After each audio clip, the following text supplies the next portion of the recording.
El entierro prematuro. Edgar Allan Poe. Hay ciertos temas de interés absorbente, pero demasiado horribles para ser objeto de una obra de mera ficción. Los simples novelistas deben evitarlos si no quieren ofender o desagradar. Solo se tratan con propiedad cuando lo grave y majestuoso de la verdad lo santifican y sostienen. Nos estremecemos, por ejemplo, con el más intenso dolor agradable ante los relatos del paso del Beresina, del terremoto de Lisboa, de la peste de Londres y de la matanza de San Bartolomé, o de la muerte por asfixia de los 123 prisioneros en el agujero negro de Calcuta. Pero en estos relatos lo excitante es el hecho, la realidad, la historia. Como ficciones, nos parecerían sencillamente abominables. He mencionado algunas de las más destacadas y augustas calamidades que registra la historia. Pero en ellas, el alcance, no menos que el carácter de la calamidad es lo que impresiona tan vivamente la imaginación. No necesito recordar al lector que, del largo y horrible catálogo de miserias humanas, podría haber escogido muchos ejemplos individuales más llenos de sufrimiento esencial que cualquiera de esos inmensos desastres generales. La verdadera desdicha, la aflicción última, en realidad es particular, no difusa. Ser enterrado vivo es, sin ningún género de duda, el más terrorífico extremo que jamás haya caído en suerte a un simple mortal. Que le ha caído en suerte con frecuencia, con mucha frecuencia, nadie con capacidad de juicio lo negará. Los límites que separan la vida de la muerte son, en el mejor de los casos, borrosos e indefinidos. ¿Quién podría decir dónde termina uno y dónde empieza el otro? Sabemos que hay enfermedades en las que se produce un cese total de las funciones aparentes de la vida, y, sin embargo, ese cese no es más que una suspensión, para llamarle por su nombre. Hay solo pausas temporales en el incomprensible mecanismo. Transcurrido cierto periodo, algún misterioso principio oculto pone de nuevo en movimiento los mágicos piñones y las ruedas fantásticas. La cuerda de plata no quedó suelta para siempre, ni irreparablemente roto el vaso de oro. Pero, entre tanto, ¿dónde estaba el alma? Sin embargo, aparte de la inevitable conclusión a priori de que tales causas deben producir tales efectos, de que los bien conocidos casos de vida en suspenso, una y otra vez, provocan inevitablemente entierros prematuros. Aparte de esta consideración, tenemos el testimonio directo de la experiencia médica y del vulgo que prueba que en realidad tienen lugar un gran número de estos entierros. Yo podría referir ahora mismo, si fuera necesario, 100 ejemplos bien probados. Uno de características muy asombrosas, y cuyas circunstancias igual quedan aún vivas en la memoria de algunos de mis lectores, ocurrió no hace mucho en la vecina ciudad de Baltimore, donde causó una conmoción penosa, intensa y muy extendida. La esposa de uno de los más respetables ciudadanos, abogado eminente y miembro del Congreso, fue atacada por una repentina e inexplicable enfermedad, que burló el ingenio de los médicos. Después de padecer mucho murió. O se supone que murió. Nadie sospechó, y en realidad no había motivos para hacerlo, de que no estaba verdaderamente muerta. Presentaba todas las apariencias comunes de la muerte. El rostro tenía el habitual contorno contraído y sumido. Los labios mostraban la habitual palidez marmórea. Los ojos no tenían brillo. Faltaba el calor. Cesaron las pulsaciones. Durante 3 días, el cuerpo estuvo sin enterrar. Y en ese tiempo adquirió una rigidez pétrea. Resumiendo, se adelantó el funeral por el rápido avance de lo que se supuso era descomposición. La dama fue depositada en la cripta familiar, que permaneció cerrada durante los 3 años siguientes. Al expirar ese plazo se abrió para recibir un sarcófago. Pero, ¡ay! ¡Qué terrible choque esperaba al marido cuando abrió personalmente la puerta! Al empujar los portones, un objeto vestido de blanco cayó rechinando en sus brazos. Era el esqueleto de su mujer con la mortaja puesta. Una cuidadosa investigación mostró la evidencia de que había revivido a los 2 días de ser sepultada, que sus luchas dentro del ataúd habían provocado la caída de éste desde una repisa o nicho al suelo, y al romperse el féretro, pudo salir de él. Apareció vacía una lámpara que accidentalmente se había dejado llena de aceite dentro de la tumba. Puede, no obstante, haberse consumido por evaporación. En los peldaños superiores de la escalera que descendía a la espantosa cripta, había un trozo del ataúd, con el cual, al parecer, la mujer había intentado llamar la atención golpeando la puerta de hierro. Mientras hacía esto, probablemente se desmayó, o quizás murió de puro terror, y al caer, la mortaja se enredó en alguna pieza de hierro que sobresalía hacia adentro. En el año 1810 tuvo lugar en Francia un caso de inhumación prematura, en circunstancias que contribuyen mucho a justificar la afirmación de que la verdad es más extraña que la ficción. La heroína de la historia era Mademoiselle señorita Victorine Lafourcade, una joven de ilustre familia, rica y muy guapa. Entre sus numerosos pretendientes se contaba Julien Bossuet, un pobre littérateur o periodista de París. Su talento y su amabilidad habían despertado la atención de la heredera, que, al parecer, se había enamorado realmente de él. Pero el orgullo de casta la llevó por fin a rechazarlo y a casarse con un tal Monsieur Señor Renel, banquero y diplomático de cierto renombre.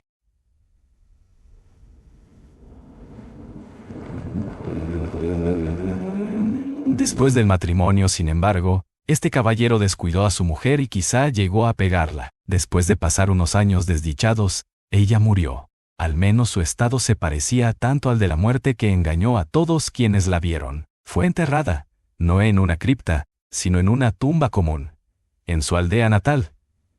Desesperado y aún inflamado por el recuerdo de su cariño profundo, el enamorado viajó de la capital a la lejana provincia donde se encontraba la aldea, con el romántico propósito de desenterrar el cadáver y apoderarse de sus preciosos cabellos. Llegó a la tumba.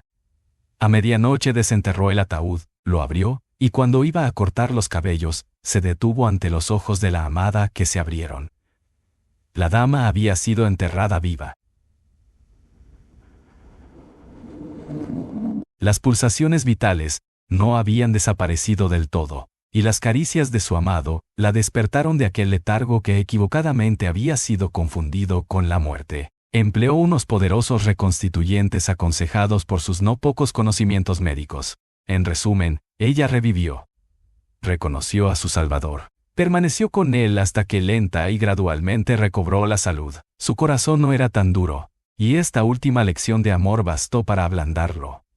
Lo entregó a Bossuet. No volvió junto a su marido, sino que, ocultando su resurrección, huyó con su amante a América.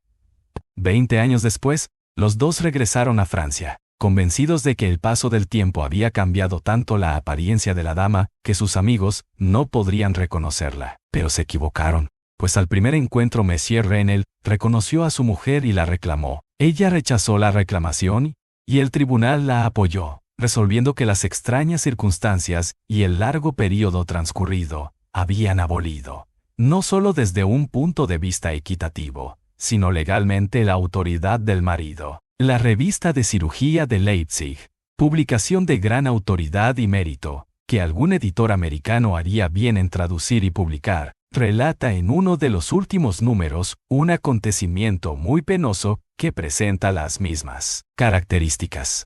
Un oficial de artillería, hombre de gigantesca estatura y salud excelente, fue derribado por un caballo indomable y sufrió una contusión muy grave en la cabeza que le dejó inconsciente. Tenía una ligera fractura de cráneo, pero no se percibió un peligro inmediato. La trepanación se hizo con éxito. Se le aplicó una sangría y se adoptaron otros muchos remedios comunes, pero cayó lentamente en un sopor cada vez más grave y por fin se le dio por muerto. Hacía calor y lo enterraron con prisa indecorosa en uno de los cementerios públicos. Sus funerales tuvieron lugar un jueves. Al domingo siguiente, el parque del cementerio, como de costumbre, se llenó de visitantes, y alrededor del mediodía se produjo un gran revuelo, provocado por las palabras de un campesino que, habiéndose sentado en la tumba del oficial, había sentido removerse la tierra, como si alguien estuviera luchando abajo. Al principio nadie prestó demasiada atención a las palabras de este hombre, pero su evidente terror y la terca insistencia con que repetía su historia produjeron, al fin, su natural efecto en la muchedumbre. Algunos con rapidez consiguieron unas palas, y la tumba, vergonzosamente superficial, estuvo en pocos minutos tan abierta que dejó al descubierto la cabeza de su ocupante. Daba la impresión de que estaba muerto, pero aparecía casi sentado dentro del ataúd, cuya tapa, en furiosa lucha, había levantado parcialmente. Inmediatamente lo llevaron al hospital más cercano, donde se le declaró vivo, aunque en estado de asfixia. Después de unas horas volvió en sí, reconoció a algunas personas conocidas, y con frases inconexas relató sus agonías en la tumba. Por lo que dijo, estaba claro que la víctima mantuvo la conciencia de vida durante más de una hora después de la inhumación. Antes de perder los sentidos, habían rellenado la tumba, sin percatarse, con una tierra muy porosa, sin aplastar, y por eso le llegó un poco de aire.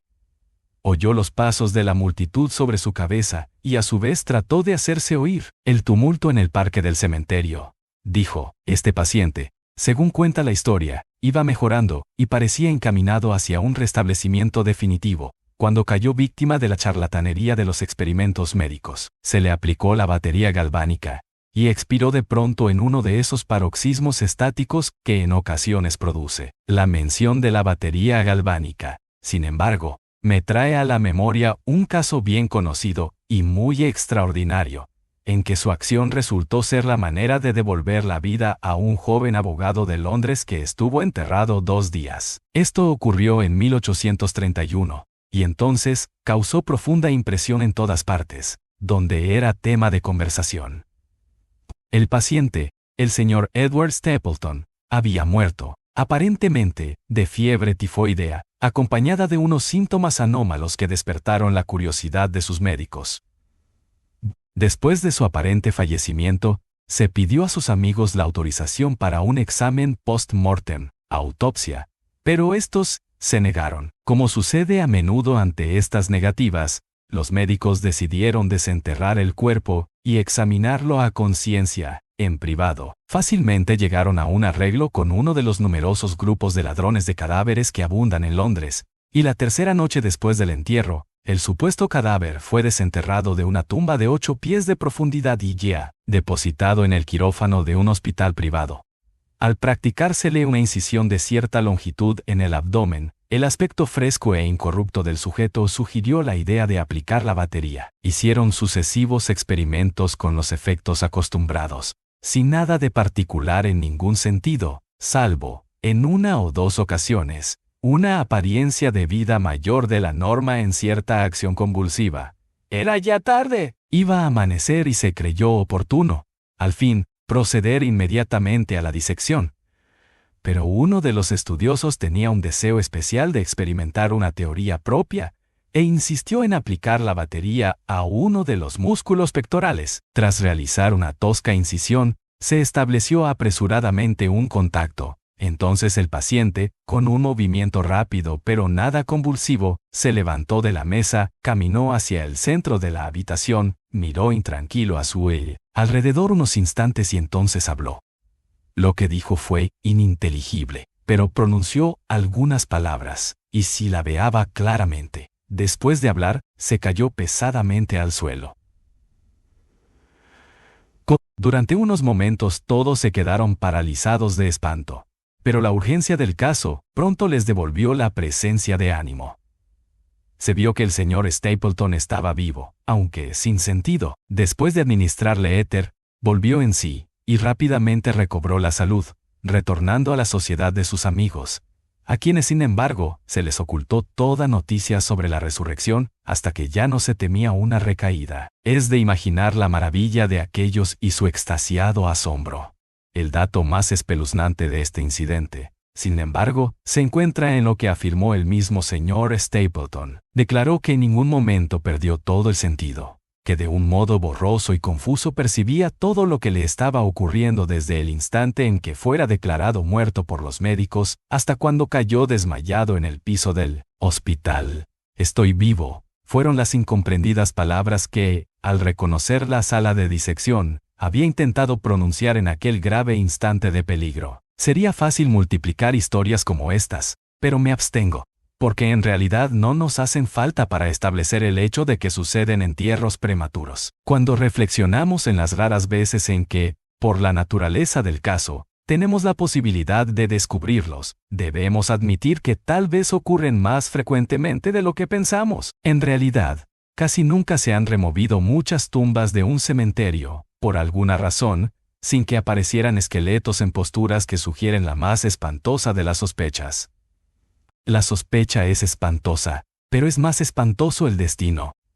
Puede afirmarse, sin vacilar, que ningún suceso se presta tanto a llevar al colmo de la angustia física y mental como el enterramiento antes de la muerte. La insoportable opresión de los pulmones, las emanaciones sofocantes de la tierra húmeda, la mortaja que se adhiere, el rígido abrazo de la estrecha morada, la oscuridad de la noche absoluta, el silencio como un mar que abruma, la invisible, pero palpable presencia del gusano vencedor.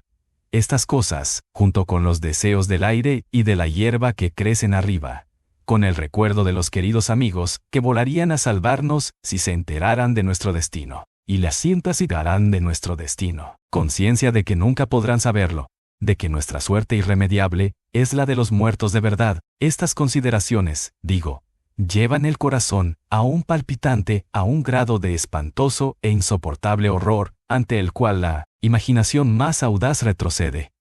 No conocemos nada tan angustioso en la tierra, no podemos imaginar nada tan horrible en los dominios del más profundo infierno, y por eso todos los relatos sobre este tema despiertan un interés profundo, interés que, sin embargo, gracias a la temerosa reverencia hacia este tema, depende justa y específicamente de nuestra creencia en la verdad del asunto narrado. Lo que voy a contar ahora es mi conocimiento real, mi experiencia efectiva y personal. Durante varios años, sufrí ataques de ese extraño trastorno que los médicos han decidido llamar catalepsia, a falta de un nombre que mejor lo defina.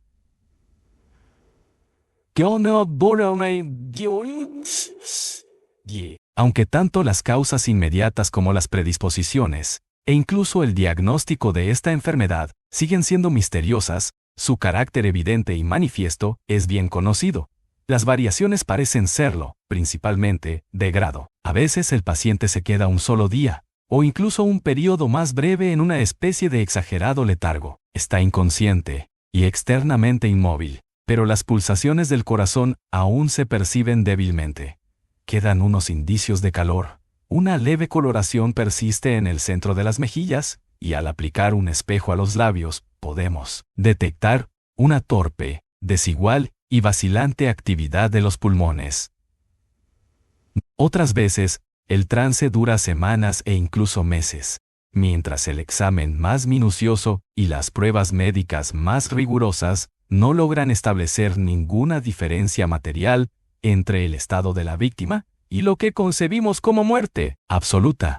Por regla general, lo salvan del entierro prematuro sus amigos, que saben que sufría anteriormente de catalepsia, y la consiguiente sospecha, pero sobre todo, les salva la ausencia de corrupción. La enfermedad, por fortuna, avanza gradualmente. Las primeras manifestaciones, aunque marcadas, son inequívocas. Los ataques son cada vez más característicos y cada uno dura más que el anterior. En esto reside la mayor seguridad. De cara a evitar la inhumación, el desdichado cuyo primer ataque tuviera la gravedad con que en ocasiones se presenta, sería casi inevitablemente llevado vivo a la tumba. Mi propio caso no difería en ningún detalle importante de los mencionados en los textos médicos. Pero, a veces, sin ninguna causa aparente, me hundía poco a poco en un estado de semisíncope, o casi desmayo, y ese estado, sin dolor, sin capacidad de moverme, o realmente de pensar, pero con una borrosa y letárgica conciencia de la vida, y de el niño, la presencia de los que rodeaban mi cama, duraba hasta que la crisis de la enfermedad me devolvía, de repente, el perfecto conocimiento. Otras veces, el ataque era rápido, fulminante, me sentía enfermo, aterido, helado, con escalofríos y mareos, y de repente, me caía postrado. Entonces durante semanas, todo estaba vacío, negro, silencioso, y la nada se convertía en el universo.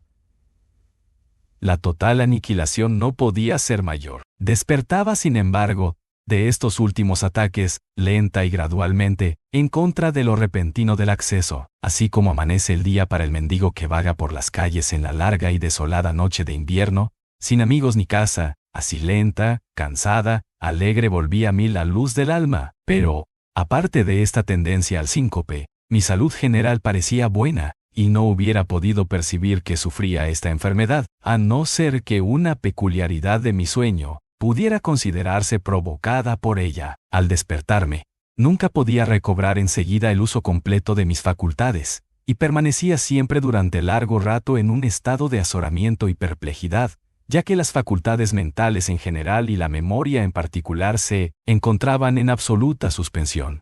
En todos mis padecimientos no había sufrimiento físico, sino una infinita angustia moral. Mi imaginación se volvió macabra, hablaba de gusanos, de tumbas, de epitafios, me perdía en meditaciones sobre la muerte, y la idea del entierro prematuro se apoderaba de mi mente.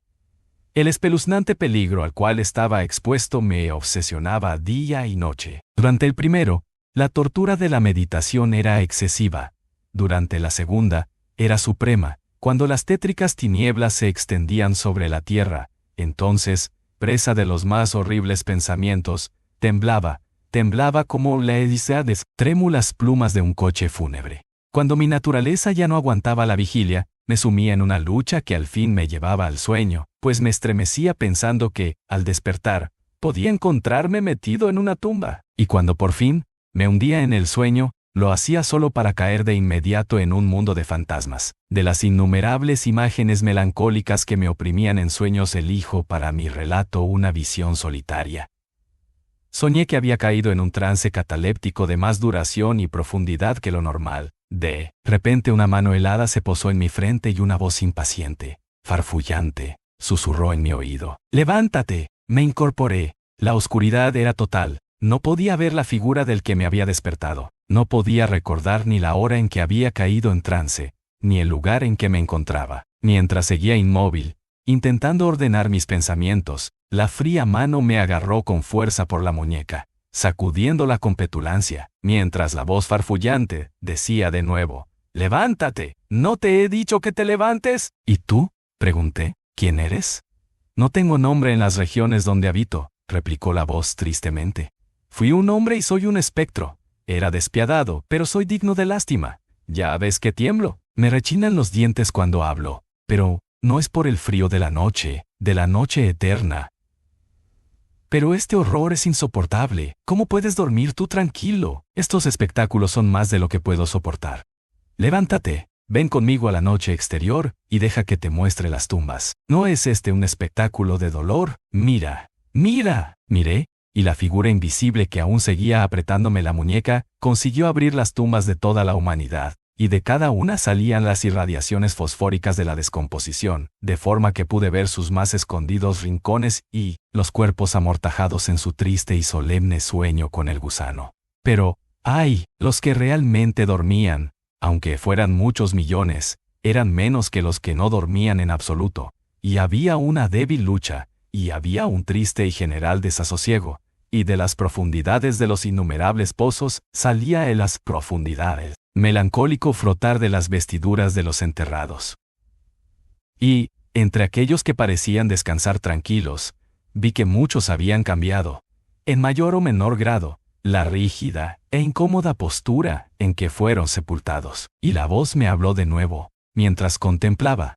¿No es esto, acaso un espectáculo lastimoso? Pero, antes de que encontrara palabras para contestar, la figura había soltado mi muñeca. Las luces fosfóricas se extinguieron, y las tumbas se cerraron con repentina violencia, mientras de ellas salía un tumulto de gritos desesperados, repitiendo: ¿no es esto, Dios mío, acaso un espectáculo lastimoso? Fantasías como estas se presentaban por la noche y extendían su terrorífica influencia, incluso en mis horas de vigilia. Mis nervios quedaron destrozados, y fui presa de un horror continuo.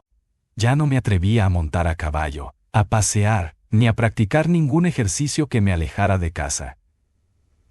En realidad, ya no me atrevía a fiarme de mí lejos de la presencia de los que conocían mi propensión a la catalepsia, por miedo de que, en uno de esos ataques, me enterraran antes de conocer mi estado realmente. Dudaba del cuidado y de la lealtad de mis amigos más queridos. Temía que, en un trance más largo de lo acostumbrado, se convencieran de que ya no había remedio. Incluso llegaba a temer que, como les causaba muchas molestias, quizás se alegraran de considerar que un ataque prolongado era la excusa suficiente para librarse definitivamente de mí. En vano trataban de tranquilizarme con las más solemnes promesas. Les exigía, con los juramentos más sagrados, que en ninguna circunstancia me enterraran hasta que la descomposición estuviera tan avanzada, que impidiese la conservación. Y aún así, mis terrores mortales no hacían caso de razón alguna, no aceptaban ningún consuelo.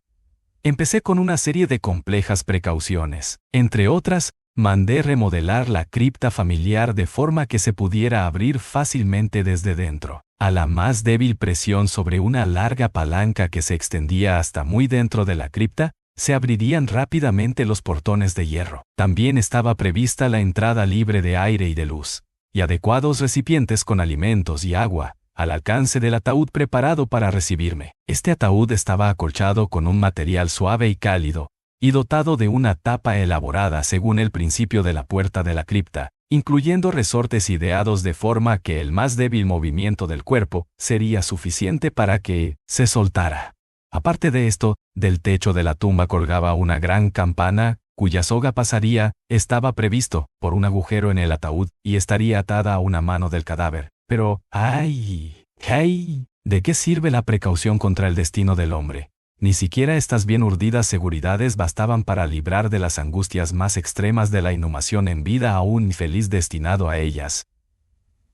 Llegó una época, como me había ocurrido antes a menudo, en que me encontré emergiendo de un estado de total inconsciencia a la primera sensación débil e indefinida de la existencia. Lentamente, con paso de tortuga, se acercaba el pálido amanecer gris del día psíquico, un desasosiego aletargado, una sensación apática de sordo dolor, ninguna preocupación, ninguna esperanza, ningún esfuerzo. Entonces, después de un largo intervalo, un zumbido en los oídos. Luego, tras un lapso de tiempo más largo, una sensación de hormigueo o comezón en las extremidades. Después, un período aparentemente eterno de placentera quietud, durante el cual las sensaciones que se despiertan luchan por transformarse en pensamientos. Más tarde, otra corta zambullida en la nada, luego, un súbito restablecimiento. Al fin, el ligero estremecerse de un párpado, e inmediatamente después, un choque eléctrico de terror, mortal e indefinido, que envía la sangre a torrentes desde las sienes al corazón.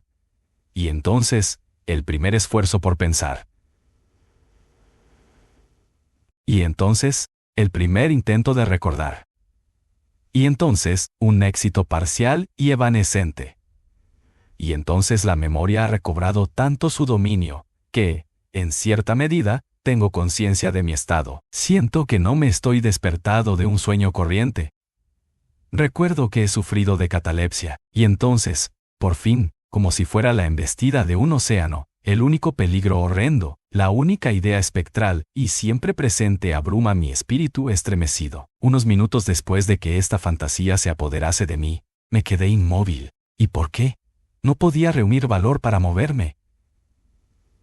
No me atrevía a hacer el esfuerzo que desvelara mi destino. Sin embargo, algo en mi corazón me susurraba que era seguro. La desesperación, tal como ninguna otra clase de desdicha produce, solo la desesperación me empujó, después de una profunda duda, a abrir mis pesados párpados. Los levanté, estaba oscuro, todo oscuro. Sabía que el ataque había terminado. Sabía que la situación crítica de mi trastorno había pasado. Sabía que había recuperado el uso de mis facultades visuales, y sin embargo, todo estaba oscuro, oscuro, con la intensa y absoluta falta de luz de la noche que dura para siempre. Intenté gritar, y mis labios y mi lengua reseca se movieron convulsivamente, pero ninguna voz salió de los cavernosos pulmones, que, oprimidos como por el peso de una montaña, jadeaban y palpitaban con el corazón en cada inspiración. Laboriosa y difícil, el movimiento de las mandíbulas en el esfuerzo por gritar me mostró que estaban atadas, como se hace con los muertos. Sentí también que yacía sobre una materia dura, y algo parecido me apretaba los costados. Hasta entonces no me había atrevido a mover ningún miembro, pero al fin levanté con violencia mis brazos, que estaban estirados con las muñecas cruzadas. Chocaron con una materia sólida, que se extendía sobre mi cuerpo a no más de 6 pulgadas de mi cara. Ya no dudaba de que reposaba al fin dentro de un ataúd. Y entonces, en medio de toda mi infinita desdicha, vino dulcemente la esperanza, como un querubín, pues pensé en mis precauciones. Me retorcí e hice espasmódicos esfuerzos para abrir la tapa. No se movía. Me toqué las muñecas buscando la soga. No la encontré. Y entonces mi consuelo huyó para siempre. Y una desesperación aún más inflexible reinó triunfante, pues no pude evitar percatarme de la ausencia de las almohadillas que había preparado con tanto cuidado. Y entonces llegó de repente a mis narices el fuerte y peculiar olor de la tierra húmeda. La conclusión era irresistible. No estaba en la cripta. Había caído en trance lejos de casa, entre desconocidos. No podía recordar cuándo y cómo. Y ellos me habían enterrado como a un perro, metido en algún ataúd común, cerrado con clavos, y arrojado bajo tierra, y para siempre, alguna tumba común y anónima. Cuando este horrible convencimiento se abrió paso con fuerza hasta lo más íntimo de mi alma, luché una vez más por gritar. Y este segundo intento tuvo éxito. Un largo, salvaje y continuo grito o alarido de agonía resonó en los recintos de la noche subterránea. ¿Qué diablos pasa ahora?, dijo un segundo. Fuera de ahí, dijo un tercero. ¿Por qué aúlla de esa manera, como un gato montés?, dijo un cuarto. Y entonces, unos individuos de aspecto rudo me sujetaron y me sacudieron, sin ninguna consideración. No me despertaron del sueño, pues estaba completamente despierto cuando grité, pero me devolvieron la plena posesión de mi memoria. Esta aventura ocurrió cerca de Richmond, en Virginia. Acompañado de un amigo, había bajado, en una expedición de caza, unas millas por las orillas del río James. Se acercaba la noche cuando nos sorprendió una tormenta. La cabina de una pequeña chalupa anclada en la corriente y cargada de tierra vegetal nos ofreció el único refugio asequible. Le sacamos el mayor provecho posible y pasamos la noche a bordo. Me dormí en una de las 2 literas. No hace falta describir las literas de una chalupa de 60 o 70 toneladas. La que yo ocupaba no tenía ropa de cama. Tenía una anchura de 18 pulgadas. La distancia entre el fondo y la cubierta era exactamente la misma. Me resultó muy difícil meterme en ella. Sin embargo, dormí profundamente, y toda mi visión, pues no era ni un sueño, ni una pesadilla, surgió naturalmente de las circunstancias de mi postura, de la tendencia habitual de mis pensamientos, y de la dificultad que ya he mencionado, y de la...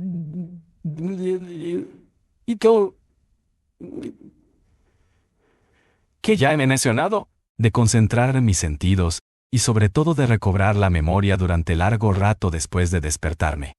Los hombres que me sacudieron eran los tripulantes de la chalupa y algunos jornaleros contratados para descargarla. De la misma carga procedía el olor a tierra. La venda en torno a las mandíbulas era un pañuelo de seda con el que me había atado la cabeza, a falta de gorro de dormir. Las torturas que soporté, sin embargo, fueron indudablemente iguales en aquel momento a las de la verdadera sepultura. Eran de un horror inconcebible, increíblemente espantosas, pero del mal procede el bien, pues su mismo exceso provocó en mi espíritu una reacción inevitable. Mi alma adquirió temple vigor. Salí fuera, hice ejercicios duros. Respiré aire puro. Pensé en más cosas que en la muerte. Abandoné mis textos médicos. Quemé el libro de Buchan. No leí más pensamientos nocturnos, ni grandilocuencias sobre cementerios, ni cuentos de miedo como este. En muy poco tiempo me convertí en un hombre nuevo, y viví una vida de hombre. Desde aquella noche memorable, descarté para siempre mis aprensiones sepulcrales, y con ellas se desvanecieron los achaques catalépticos, de los cuales quizá fueran menos consecuencia que causa. Hay momentos en que, incluso para el sereno ojo de la razón, el mundo de nuestra triste humanidad puede parecer el infierno, pero la imaginación del hombre no es gratis para explorar con impunidad todas sus cavernas. La torva legión de los terrores sepulcrales no se puede considerar como completamente imaginaria, pero los demonios, en cuya compañía Afrasiab hizo su viaje por el Oxus, Tienen que dormir o nos devorarán. Hay que permitirles que duerman, o pereceremos.